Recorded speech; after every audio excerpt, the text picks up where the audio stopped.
जय हिंद साथियों, the freedom में आपका स्वागत है। मैं सुधीर।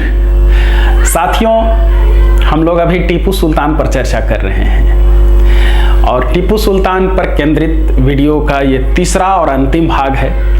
इस वीडियो में हम लोग देखेंगे कि टीपू सुल्तान ने कितने मंदिरों को तोड़ा, कितने मंदिर तोड़कर मस्जिद बनवाई, कितने हिंदुओं को काफिर समझ करके मारा, नरसंहार किया और कितने हिंदुओं को मुसलमान बनवाया या हिंदुओं पर कौन कौन से जुल्म ढाए, कब कब जजिया लगाया और दस्तावेज इस संबंध में क्या बताते हैं, ये हम लोग देखेंगे। सबसे पहली जो चीज है कि हिंदुओं को मारा, हिंदुओं का नरसंहार किया।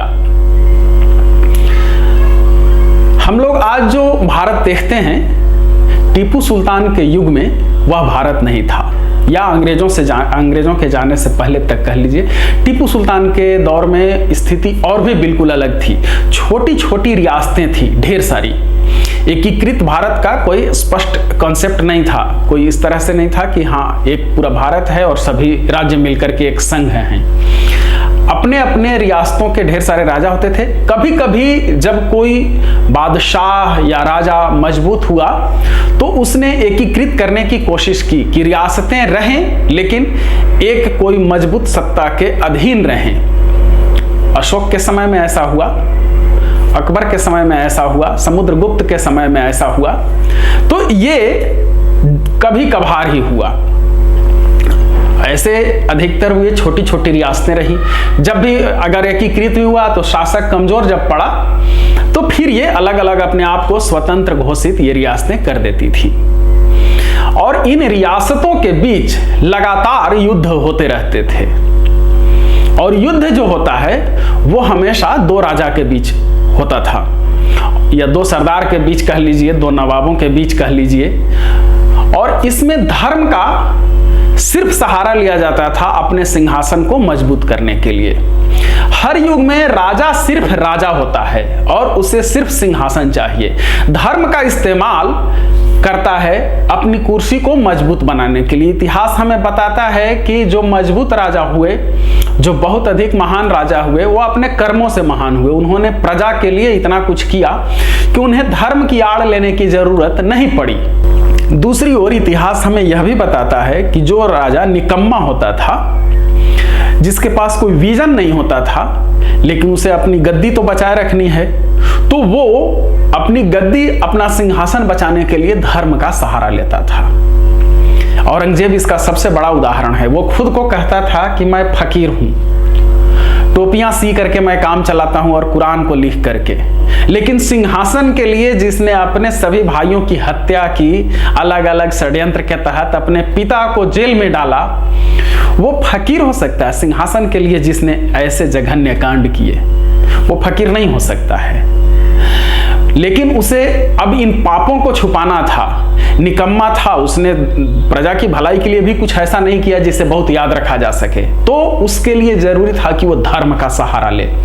और औरंगजेब हो या आज की बात हो, कोई भी राजा, जब कोई भी शासक निकम्मा होता है, विजनलेस होता है, अपने ही उसके हाथ अपनों के खून से रंगे होते हैं, तो वो धर्म का सहारा लेता है हर युग में, हमेशा। और खुद को कहता है कि मैं तो फकीर हूं, जैसे औरंगजेब कहता था। हम लोग आते हैं टीपू सुल्तान पर। टीपू सुल्तान के दौर में छोटी छोटी रियासतें थी, वो सभी आपस में लड़ते थे और वहां धर्म लड़ाई में नहीं देखा जाता। राजस्थान के तमाम राजपूत आपस में हमेशा लड़ते रहे। तो जब युद्ध के मैदान में वो उतरते थे, अलग अलग जो राज्य के राजा होते थे, उनके सैनिक होते थे, तो दोनों ही पक्ष में राजपूत होते थे। तो युद्ध के मैदान में वो एक दूसरे को चुम्मा नहीं लेते थे, मारते काटते थे। ऐसे ही 2 दर्जन से अधिक मुसलमान शासकों ने ही मारा। कारण क्या था? गद्दी। राजा सिर्फ राजा होता है, सिंहासन चाहिए। दक्षिण भारत में तमाम राजा आपस में लड़ते रहे, जिनमें एक पक्ष की मदद करके अंग्रेज दूसरे पक्ष पर हावी होता था और फिर इस तरह से वो कब्जा करते चला गया। या मध्य भारत में देख लीजिए, उत्तर भारत में देख लीजिए, पंजाब को देख लीजिए, पूरे भारत को अंग्रेजों ने इसी तरह से गुलाम बनाया। वो बाहर से इतना अधिक नहीं लड़ता था जितना कि हमारे राजा जो थे यहाँ के आपस में लड़ते थे। मैसूर भी एक राज्य था और मैसूर, पिछले वीडियो में जो हम लोगों ने चर्चा की थी कि जो फर्स्ट मैसूर एंग्लो वार हुआ था उसमें मराठों ने साथ दिया था हैदर अली का। टीपू सुल्तान युद्ध में थे लेकिन वो उस समय नवाब नहीं थे, हैदर अली थे, और मिलकर के अंग्रेजों के खिलाफ ये लड़ाई लड़ी गई। उसके बाद फिर नहीं पटा तो मराठों और मैसूर के बीच युद्ध हुआ। कभी ये जीतता था, कभी वो जीतता था, और ये लड़ाइयां चलती थी। अब इस युद्ध को आप हिंदू मुसलमान के रूप में देखें, क्योंकि एक तरफ मुसलमान शासक था, एक तरफ हिंदू शासक, तो ये आपकी अपनी समझ है। लेकिन ऐसा नहीं है कि उस दौर में सिर्फ मराठों की जो लड़ाइयां हुई हैं वो सिर्फ टीपू सुल्तान के साथ ही लड़ाई हुई है। कहीं भी वो लड़ाई होती रही है, यहाँ तक कि वोडियारों के साथ भी लड़ाई हुई है मराठों की। और ये जब लड़ाइयाँ होती थी तो ऐसा नहीं है कि जब हिंदू हिंदू कहीं लड़े तो युद्ध के मैदान में एक दूसरे को चुमा ले, या मुसलमान मुसलमान लड़े तो भाई युद्ध के मैदान में आए हैं तो अच्छा तुम भी मुसलमान हो हम भी मुसलमान हैं तो आओ चुम्मा लेके खत्म कर देते हैं। नहीं, वो लड़ते थे, एक दूसरे को मारते थे। और जितना भी युद्ध हुआ है कोई एक ऐसा प्रमाण नहीं है कि टीपू सुल्तान ने विशेष कोई ऐसा युद्ध किया हो जो हिंदुओं के विरुद्ध हो या धर्म के नाम पर युद्ध किया गया हो। हमने पिछले वीडियो में चर्चा की थी कि मैसूर की अधिसंख्य प्रजा जो थी वो हिंदू थी, कुछ जैन थे, और यही हिंदू टीपू सुल्तान या हैदर अली की फौज में सेना भी थे। तो ये लड़ने वाले यहाँ भी हिंदू थे। और इधर मराठों के साथ लड़ाई हुई या कभी वोडियार के साथ लड़ाई हुई। टीपू सुल्तान की लड़ाइयाँ निजाम के साथ हुई है, निजाम ने अंग्रेजों का भी साथ दिया है। यहाँ दोनों ही मुसलमान थे लेकिन लड़ाइयाँ होती थी। पूरे भारत में आप किसी युग का, किसी भी काल का इतिहास उठा करके देख लीजिए कि कब भारत के राजा एक दूसरे से नहीं लड़ते रहे हों। और ये लड़ते समय ये धर्म की लड़ाई नहीं होती थी। हाँ, ये जरूर था कि कभी कभी अपने पक्ष में लोगों को करने के लिए राजा या नवाब धर्म का इस्तेमाल करते थे। तो ये बिल्कुल साफ है कि जितनी भी लड़ाइयां हुई, कहीं भी कोई लड़ाई धर्म के नाम पर नहीं हुई, या खोज करके इसलिए नहीं किसी को मारा गया कि वहां पर सारे लोग हिंदू हैं तो वहां मारेंगे। जब मराठों के साथ लड़ाई हुई है, हिंदू बहुल था, वहां से टीपू सुल्तान की सेना आती थी। मैंने कहा कि टीपू सुल्तान की सेना में अधिसंख्य जो थे हिंदू ही थे। कई कमांडर, अधिकतर कमांडर कह लीजिए हिंदू थे। पूर्णैया जो हैदर अली के जमाने में मंत्री थे, पूर्णैया टीपू सुल्तान के मंत्री रहे।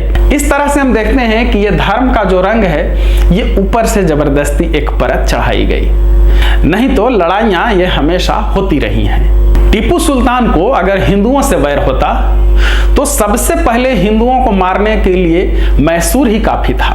मैसूर में सारे हिंदू भरे पड़े थे, जैन भरे पड़े थे। तो टीपू सुल्तान को अगर मारना रहता तो वहीं से शुरुआत वो करते, या उनको जबरदस्ती सारे मैसूर को धर्म परिवर्तन करा करके मुसलमान बनाते। उस समय मुसलमान बनाने के लिए बहुत कुछ करने की जरूरत नहीं होती थी कि कलमा पढ़वाने जा रहे हैं और ये करवाने जा रहे हैं और सुन्नत करवा रहे हैं। वो दौर ऐसा था कि अगर मुसलमान का कोई छुआ हुआ पानी पी लिया, मुसलमान के घर में चला गया तो मान लिया जाता था कि वो मुसलमान हो गया। बहुत अधिक हिंदू इसी तरह से कन्वर्ट हुए मजबूरी में, उनके यहाँ कुछ भी हुआ। ऐसे बहुत सारे कांड का उदाहरण इतिहासकारों ने दिया है, या आप इस संबंध में बहुत ही प्रसिद्ध पुस्तक है रामधारी सिंह दिनकर की संस्कृति के 4 अध्याय, उनमें पढ़िए। उसमें दर्जनों ऐसे उदाहरण हैं कि किस तरह से अनजाने में ही यहाँ हजारों लाखों लोग हिंदुओं की कट्टरता के कारण मुसलमान बन गए। गांव में कुएं में कोई एक लोटा पानी डाल दिया मुस्लिम गांव से ला करके, उस कुएं का जितना लोग पानी पिया उस सबको हिंदू से बाहर निकाल दिया जाता था। वो सब लोग चले जाते थे, मजबूरी में मुसलमान बन जाते थे। ढेर सारे उदाहरण ऐसे भरे पड़े हैं इतिहास में। तो ये बहुत आसान था टीपू सुल्तान के लिए मुसलमान बनाना कि सबको पानी पिलवाए और सब मुसलमान हो गए, हिंदू से सब बहिष्कृत हो गए। लेकिन कोई एक ऐसा उदाहरण नहीं मिला। एक जगह जरूर है कि टीपू सुल्तान ने हिंदुओं को मुसलमान बनाया। जो युद्ध बंदी होते थे या जिनकी निष्ठा पर संदेह होती थी टीपू सुल्तान को, खास करके जब तीसरे युद्ध में, जो थर्ड मैसूर एंग्लो वार है, उसमें जब हार हुई थी टीपू सुल्तान की, उसके बाद से टीपू सुल्तान को थोड़ा सा देखा जाता था कि वो अधिक थोड़ा धार्मिक होने लगे हैं और इस्लाम की तरफ रुचि बढ़ने लगी है। कान में दोनों तरफ से मौलानाओं मौलवियों ने फूंक दिया था कि अल्लाह तुमसे नाराज है, इसलिए तुम्हारी हार हुई है। उस दौरान ये जरूर देखा गया कि युद्ध बंदियों को मुसलमान बनाया और अलग जाकर के बसा दिया, लेकिन उसी दौरान एक और चीज देखी गई कि महदेवी मुसलमानों को टीपू सुल्तान ने अपने राज्य से सबको मार करके बाहर भगा दिया था, क्योंकि टीपू सुल्तान को शक था कि महदेवी मुसलमान जो हैं वो निष्ठा नहीं बरत रहे, वो पैसे लेकर के किसी के भी पक्ष से लड़ जाते हैं, और यही कारण रहा कि महदेवी मुसलमानों को मार करके टीपू सुल्तान ने भगा दिया था। राज्य के जो प्रतीक चिन्ह हैं वो काफी कुछ दिखाते हैं कि वो राज्य कैसा होता है।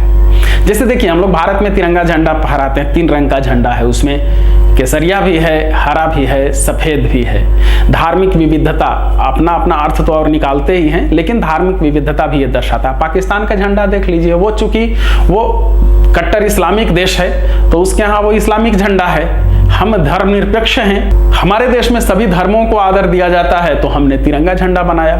ऐसे ही ये प्रतीक चिन्ह बहुत ही महत्वपूर्ण होते हैं समझने में कि उस राज्य की दशा, उस राज्य की सोच कैसी है। टीपू सुल्तान के 2 प्रमुख प्रतीक चिन्ह थे, सूरज और शेर।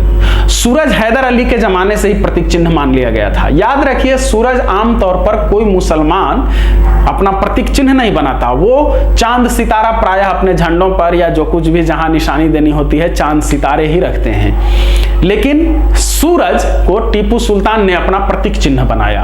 और इस सूरज से क्या प्रतीक है? सूर्योपासना की परंपरा हिंदू धर्म में बहुत पहले से रही है। मैसूर के लोग भी सूरज की उपासना किया करते थे, तो एक इसलिए प्रतीक चिन्ह, अब सीधे तौर पर कहीं यह वर्णित नहीं है कि इस भावना को लेकर के सूरज को प्रतीक चिन्ह बनाया गया, लेकिन ये एक स्पष्ट कम से कम है कि चांद सितारे के बजाय हैदर अली ने, जो टीपू सुल्तान तक रहा, वो प्रतीक चिन्ह सूरज को रखा। शेर को प्रतीक चिन्ह पूरी तरह से टीपू सुल्तान ने रखा।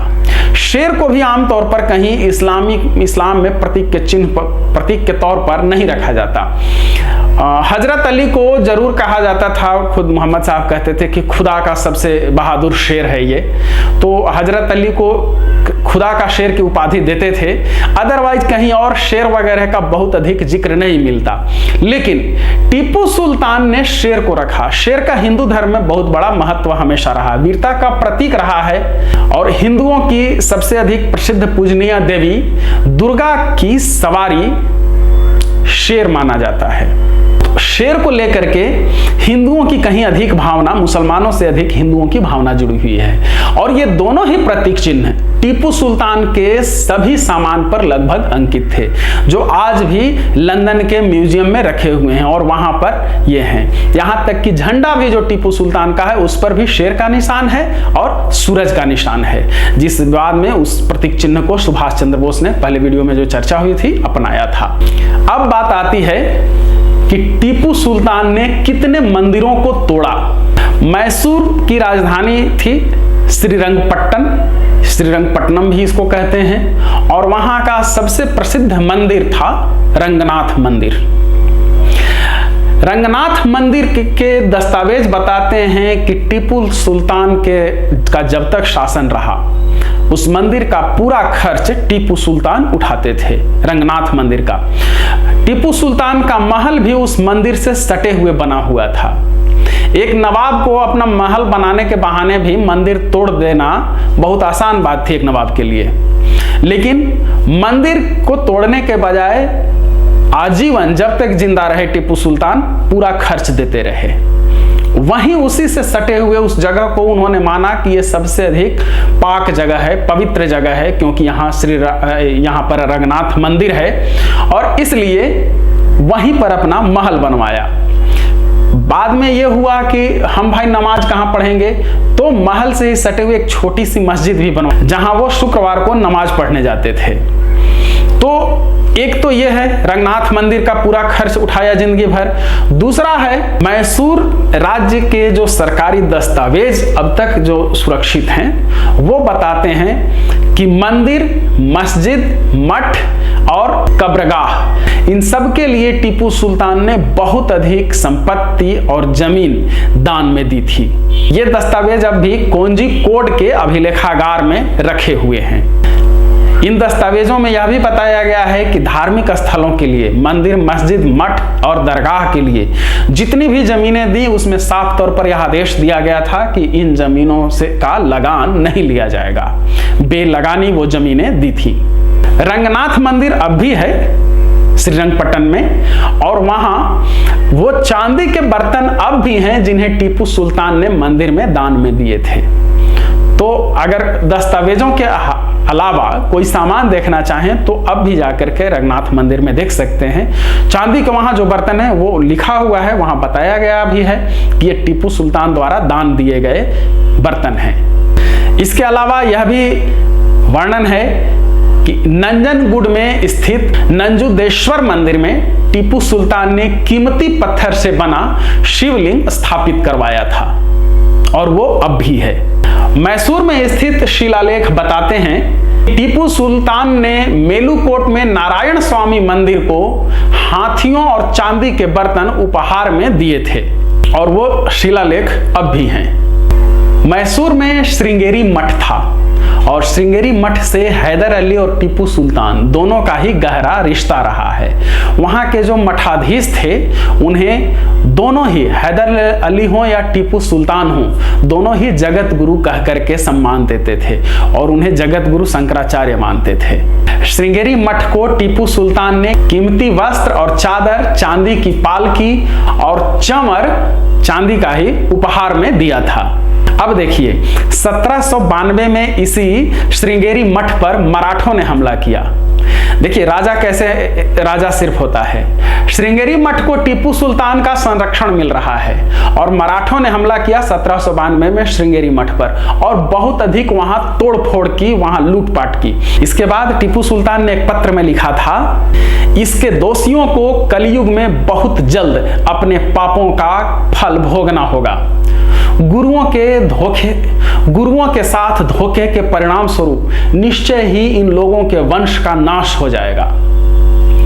श्रृंगेरी मठ पर हमला से कितना अधिक दुखी और क्रोधित है टीपू सुल्तान, आप इस पत्र में इन वाक्यों के जरिए समझ सकते हैं। हमला करने वाले कौन हैं? मराठे।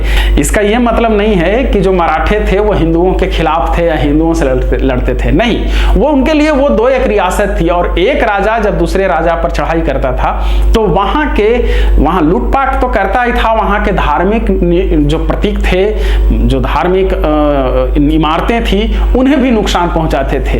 यह साबित करने के लिए कि देखो हम तुमसे श्रेष्ठ हैं और तुम्हारा जो सबसे अधिक पूज्य स्थल है, जो सबसे अधिक जिसे तुम पवित्र और सम्मानित मानते हो, हम उसे ध्वस्त कर रहे हैं। और ढेर सारे ऐसे उदाहरण हैं कि जहां ऐसा किया गया। टीपू सुल्तान ने एक मंदिर तोड़ा था, यह उदाहरण है इतिहास में। वो वाराह मंदिर था मैसूर में, और उस मंदिर को तोड़ने के पीछे वजह यह थी कि वोडियारों के साथ जब जबरदस्त झगड़ा चल रहा था मैसूर का, तो वोडियारों के लिए वो सबसे अधिक पवित्र जगह थी। कौन? ये वाराह मंदिर। और अपना क्रोध मिटाने के लिए, अपने गुस्से में आकर के उस मंदिर में तोड़फोड़ की थी, उस मंदिर को ध्वस्त किया था टीपू सुल्तान ने। लेकिन ढेर सारे मंदिरों को प्रश्रय देना, उन्हें जमीन देना, उन्हें संरक्षण देना, उन्हें संपत्ति देना या बहुत सारी उपहार देना, यह बताता है कि अगर मंदिर तोड़ने का पूरा इरादा ऐसा अगर होता तो फिर ऐसा काम टीपू सुल्तान नहीं करते। लेकिन एक मंदिर जो तोड़ा उसके पीछे भी इतिहासकार कारण मानते हैं कि वो वोडियारों का वो सबसे अधिक पूज्य स्थल था और वोडियारों के साथ लड़ाई चल रही थी, इसलिए टीपू सुल्तान ने वो मंदिर तोड़ा। लेकिन यह सच है कि टीपू सुल्तान ने एक मंदिर कम से कम तोड़ा है। दक्षिण भारत में ही देखें तो जब शैव और वैष्णव आपस में, शैव और वैष्णव राजा लड़ते थे, एक दूसरे के धार्मिक स्थलों में तोड़फोड़ करते थे, लूटपाट करते थे। इतिहास बताता है कि चोलों ने जब चालुक्यों पर आक्रमण किया था तो उनके मंदिरों से वो सब मूर्ति वगैरह भी उठा करके ले गए थे। इतिहास में ही है कि विजयनगर के राजा कृष्णदेवराय ने जब गजपति राजा को हराया तो उदयगिरी से कृष्ण की एक मूर्ति उखाड़ करके अपनी राजधानी में लेते गए। अब यह है कि कुछ अंग्रेज इतिहासकारों ने टीपू सुल्तान को बहुत बड़े जिहादी के रूप में दिखाया, जिसका उदाहरण आजकल दिया जाने लगा है। देखिए, जब कोई दुश्मन लिखता है इतिहास तो वो थोड़ा सा अपनी तरफ से मिलावट करता ही है। आप देख लीजिए कि अल्लाह और पृथ्वीराज चौहान में लड़ाई हुई है, और अल्लाह जब आप पढ़ेंगे तो उसमें पृथ्वीराज चौहान को दुर्योधन का अवतार बताया गया है। जिस पृथ्वीराज चौहान का नाम आज बहुत ही सम्मान से लिया जाता है, वीरता और साहस के प्रतीक के रूप में उनका नाम लिया जाता है, उसी पृथ्वीराज चौहान को अल्लाह के पहले खंड में ही दुर्योधन का अवतार बताया गया, इसलिए कि अल्लाह लिखने वालों के लिए वो शत्रु थे। तो इसी शत्रु भाव से अंग्रेज इतिहासकारों ने भी लिखा। अंग्रेजों की ये हमेशा चाल रही कि फूट डालो, शासन करो। हिंदुओं और मुसलमानों को जितना मैक्सिमम हो सकता है अधिक से अधिक वो आपस में लड़ाओ। ये बताओ कि मुसलमान हिंदुओं के सबसे बड़े शत्रु हैं, और मुसलमानों को यह बताओ कि हिंदू सबसे बड़े शत्रु हैं, और बीच में वो सबका मजा लेता रहा और पूरे भारत पर कब्जा कर लिया, कब्जा जमाए भी रखा। इसीलिए हमारे स्वतंत्रता सेनानी जितने भी हुए, जो असली स्वतंत्रता सेनानी थे, उन्होंने कभी हिंदू या मुसलमान से लड़ाई नहीं की, हिंदुओं या मुसलमानों के खिलाफ कुछ नहीं कहा, वो अंग्रेजों से लड़ते थे। जो अंग्रेजों के पालतू देशभक्त थे वो हमेशा हिंदुओं के खिलाफ या मुस्लिमों के खिलाफ लड़ते थे।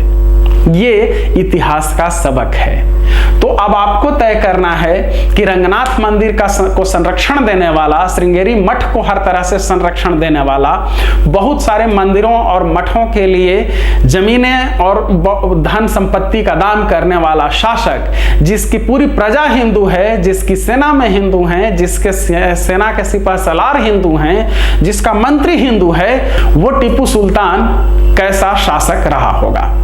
हमने पहले वीडियो में बताया था कि सुभाष चंद्र बोस ने अपनी सेना का प्रतीक बनाया था टीपू सुल्तान के झंडे में लगे हुए शेर को। सुभाष चंद्र बोस केवल एक नेता नहीं थे और सिर्फ एक फौज बना करके लड़ना ही उनकी उपलब्धि नहीं, वो बहुत ही विद्वान व्यक्ति थे।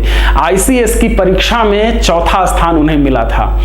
आज का यूपीएससी समझ लीजिए। तो आईसीएस में चौथा स्थान लाने वाला व्यक्ति किस दर्जे का विद्वान रहा होगा, या बाद में उनके जितने लेख हैं, निबंध हैं, उनके पत्राचार हैं, या फिर उनके जो भाषण हैं, आप उन्हें देखिए और पता चलेगा कि किस दर्जे के विद्वान थे। हम लोग अभी जिस जमाने में आ गए हैं वहां यह बताने की कोशिश की जा रही है कि सुभाष चंद्र बोस, पटेल, नेहरू, भगत सिंह, ये सब मूर्ख थे, क्योंकि ये मुसलमानों के खिलाफ नहीं लड़ते थे, अंग्रेजों के खिलाफ लड़ते थे। और हेडगवार, गोलवलकर, मोहम्मद अली जिन्ना, लियाकत अली, सावरकर, ये सब महान देशभक्त थे, क्योंकि ये सब अंग्रेजों के इशारे पर नाचते थे और देश में दंगा करा करके अपनी आज़ादी की लड़ाई को कमजोर करते थे, अपने ही देश को तोड़ने में लगे रहते थे।